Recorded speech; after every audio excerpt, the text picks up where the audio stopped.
Hi, I'm Megan Jones. And I'm Jennifer Lagasse. And we work in the education department at the 9/11 Memorial and Museum in New York City. Today, we're recording inside the museum, which sits in the architectural footprint of where the original Twin Towers once stood in Lower Manhattan.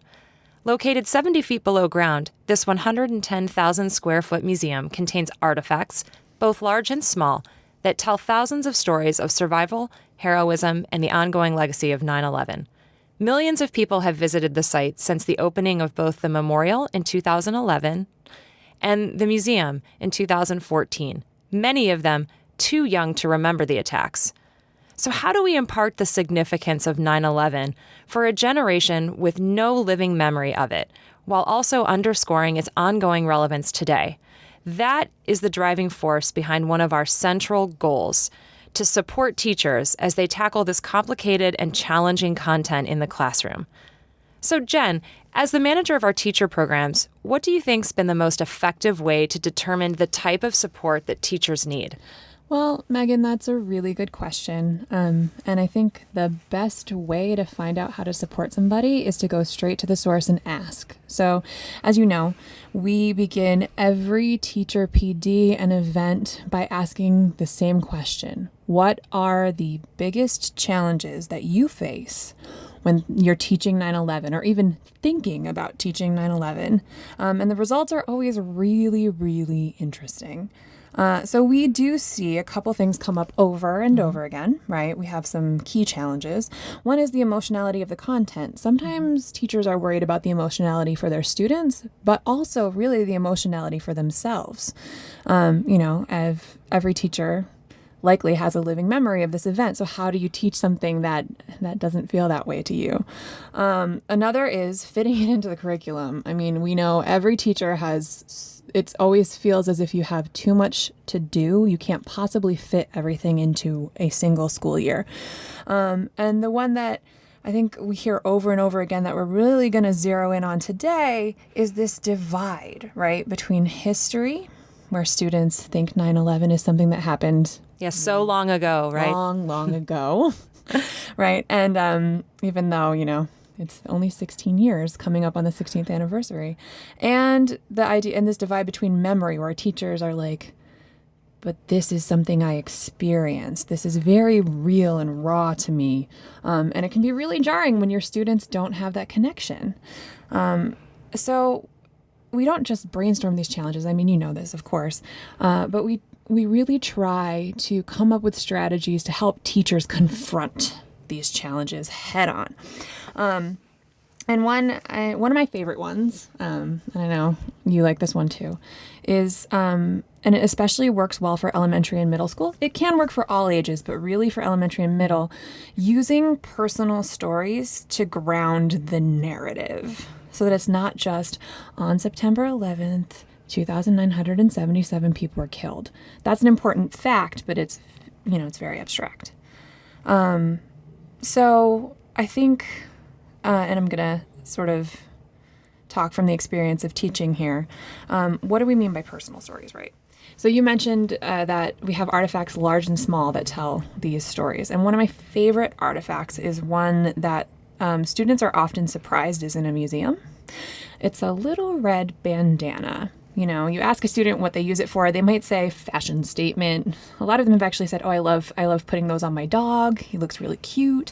Or construction, keeping sweat out of your face, those kinds of things. Exactly. Right. All of these really mundane everyday things. But that red bandana, they discover through questioning and inquiry, connects the story of this amazing young man named Wells Crowther, who has become known as the man in the red bandana, who is credited with saving at least a dozen people on 9/11. On 9/11, he turns that bandana into a life-saving tool in that he covers his own mouth and nose with it so that he can breathe, and he then assists people evacuating the South Tower. He finds the stairwell, the safe stairwell that people can go down to get out of the building, and he directs people down that stairwell and goes back up, directs more people down that stairwell and goes back up, and continues until the collapse of the South Tower, going down those stairs and going back up. So all of a sudden, this little abstract piece of fabric represents wells. And there's a really fantastic aha moment in the museum. So we have this beautiful installation. It's a work by Spencer Finch called Trying to Remember the Color of the Sky That September Morning. And it has 2,983 individual watercolor tiles. Now, all the tiles are the same size and shape, but each one is a unique shade of blue. And of course, the number's no accident. It's the number of victims from 9/11 and the 1993 bombing as well. And at first, students look at it and they see a lot of blue squares. But I love the light bulb moment when they make this connection that one of those squares is wells.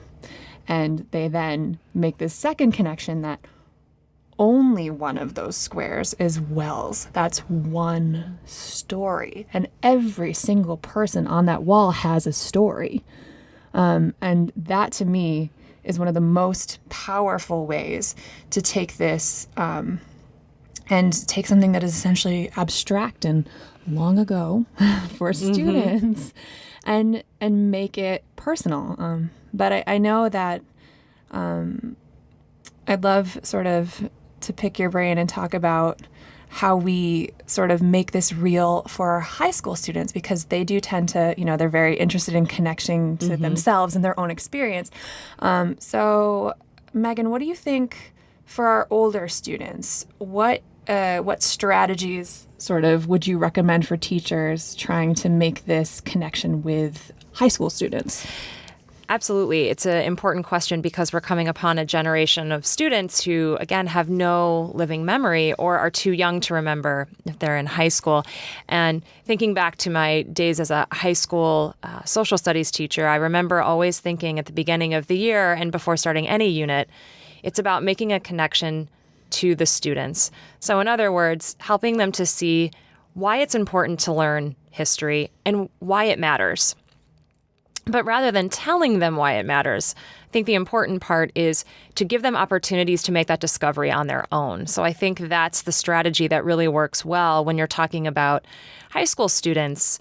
And I think the best example of that is talking to them about the repercussions of 9/11 or how the world has changed. So how do they understand that what happened, as you mentioned, 16 years ago, we say only 16 years. They think, wow, 16 years, that's so long ago. Helping them to see that the world that they're going to soon inherit has been forever affected and changed based on what happened 16 years ago. And the best way to do that is, as I said, giving them the opportunities. And one opportunity that stands out in my mind is connected to the new exhibition Cover Stories, Remembering the Twin Towers on the New Yorker. And it features 33 covers of the New Yorker magazine from many different time periods. So from the point where the towers were first being constructed to, of course, 9/11, the post 9/11 time in terms of both repercussions, but also rebuilding of the site and what exists today. And I piloted a lesson connected to one cover that's entitled Holiday Travel. And this cover features Santa Claus, and he is in a very uncomfortable situation. And I say that because when you look at him, he looks nervous, he's sweating, and there's people around him looking at him with sort of either shock or suspicion. And his bag of toys is being sent through a scanner by a very serious-looking security figure. And when I show this cover to a group of high school students, I start with very basic questions. Who do you notice? And of course, they say Santa. And say, well, what's happening to him? They say he's being searched. That's so strange. Why would Santa be searched? And it ultimately resulted in a conversation about how in the days immediately following 9/11, people were afraid and they wanted to feel safe. And the point was that even Santa can't be trusted. But something else interesting happened during that activity. When I asked them, where do you think Santa is? To me, it was a easy question. Yeah, same for me. I saw the metal detector. I see the X-ray machine. Yeah, I immediately think airport. And so when I asked them, where do you think Santa is? there was a sort of an uncomfortable silence.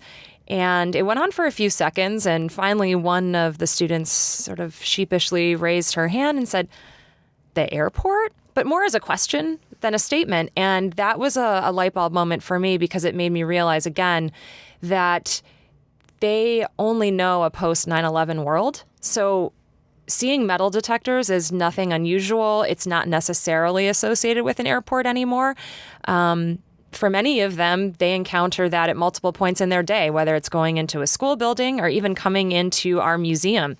It's very much like airport security. So I think, based on that experience, we got into a really interesting conversation about the balance between civil liberties and national security. And we were able to make connections to today. We're still having that conversation 16 years later, and we've also had that conversation at other points in history. This isn't the first time. So I think that's a really effective way to help students understand the significance of 9/11 by helping them to see why it's important to remember and how it is actually affecting their lives both today and in the future. So that was definitely also, I think, for us as staff members, though, a light bulb moment in terms of remembering that we have to set the context for what the world was like before 9/11. And I think, Jen, that the questions that we're addressing right now are very different than the ones we were thinking about even just 3.5 years ago when the museum was opening. And why do you think that is? Why do you think the questions have changed? Well, and it's interesting because there's sort of two prongs to this, right? The questions we're thinking about behind the scenes have definitely shifted. I can, we were both working in the museum before it was open to students.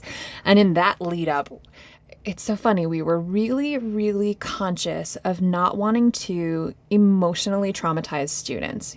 How do we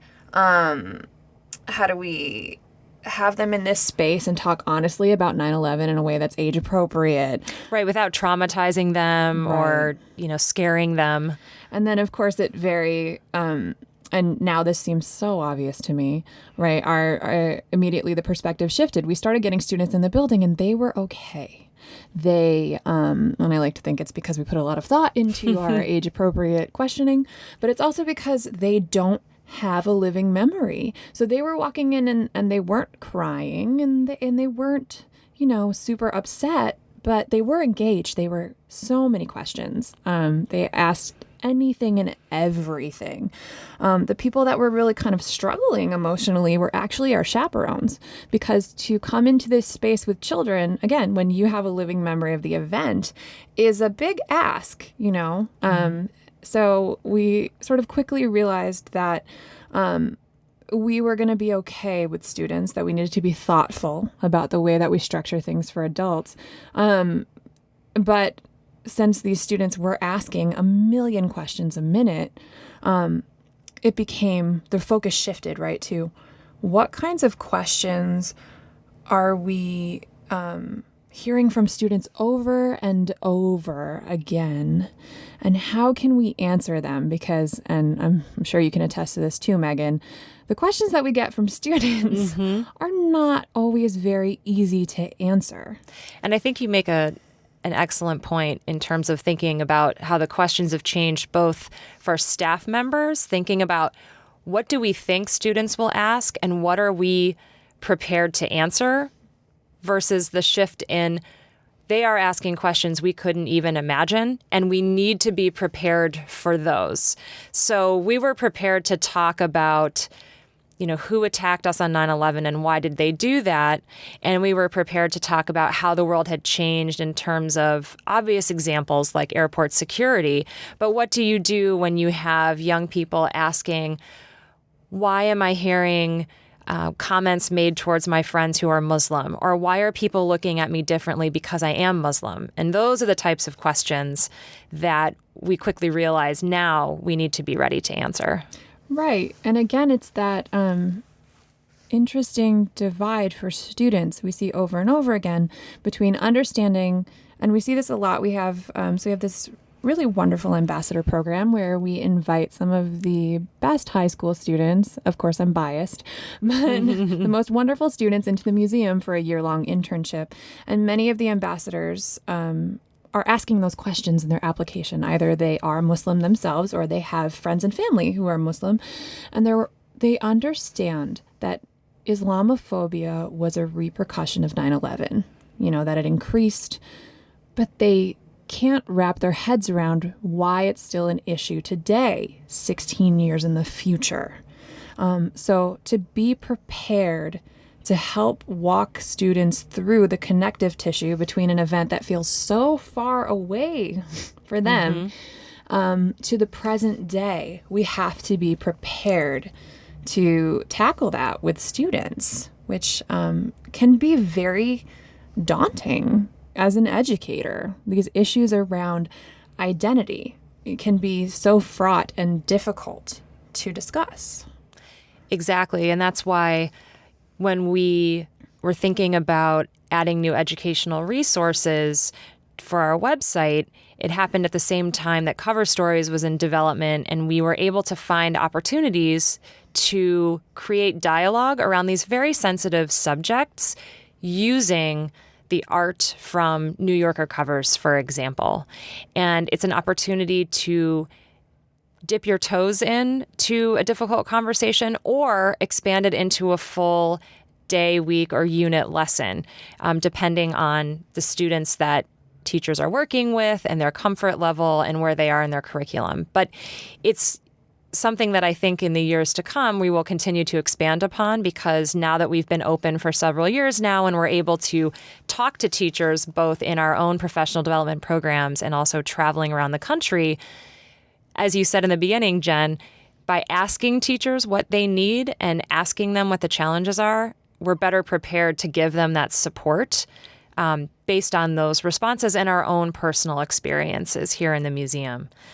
I think we both recognize very clearly how hard this work is and how difficult this is for educators across the country.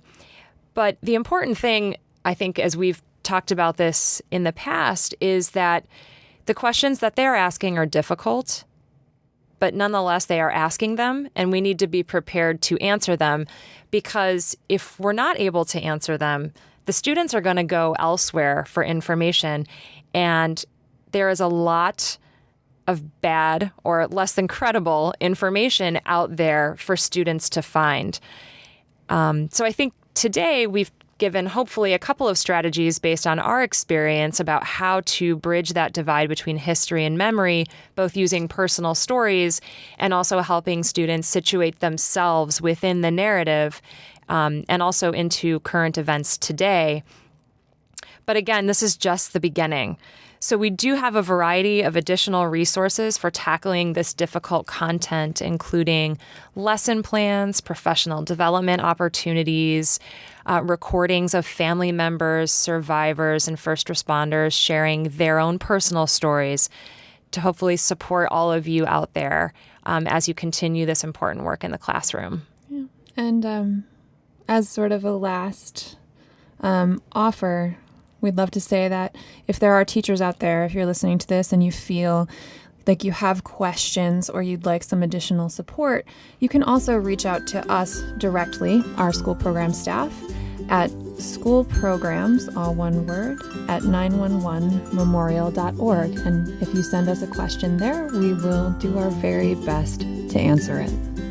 Thank you for listening.